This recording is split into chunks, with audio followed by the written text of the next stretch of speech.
নমস্কার, আমি পম্পা রয়। আমি 2024-এর ডাব্লিউবিপির একজন ক্যান্ডিডেট।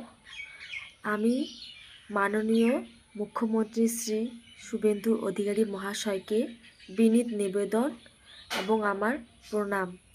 স্যার, আমরা 2024-এ যে ডাব্লিউবিপি অ্যাপ্লাই করেছি সেটার পরীক্ষা এবং মাঠ এবং ইন্টারভিউ সবই কমপ্লিট, কিন্তু আমাদের মেরিট ঝুলে আছে। প্রায় 2.5 বছর হতে চললো স্যার, এখনও আমাদের মেরিট লিস্ট প্রকাশে আসছে না। একটার পর একটা কেস করেই যাচ্ছে। এরা কারা করছে? যারা ফেল করছে ক্যান্ডিডেট বা যারা কম নাম্বার পেয়ে তাদের ডাব্লিউবিপিতে যোগ্য প্রমাণ করতে যাচ্ছে।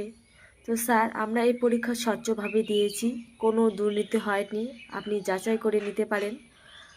স্যার, আপনার কাছে বিনীত আবেদন, আমরা অনেক ডিপ্রেশনে ভুগছি, আমরা গরিব ঘরের ছেলে মেয়ে, আমাদের দিকে মা বাবারা চেয়ে আছে, আমাদের ছোট থেকে অনেক কষ্ট করে পড়াশোনা করিয়েছে একটু সুখের মুখ দেখার জন্য।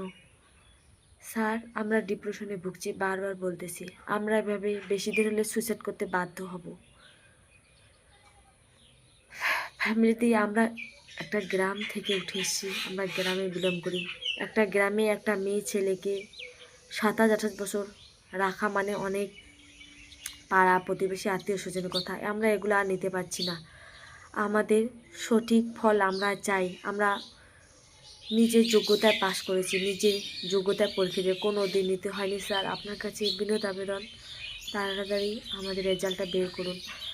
আমরা একদম ভেঙে পড়ছি, কোনো কাজে মন আসে না, নতুন করে আমরা পড়তে পারছি না। স্যার, আমাদের মেরিট লিস্ট দিয়ে দিন, আমরা যদি পাশ করি তো করব, না করলে আমরা পরবর্তী এক্সামের জন্য প্রিপারেশন নেব। ধন্যবাদ স্যার, আপনি একটু আমাদের দিকে দেখবেন।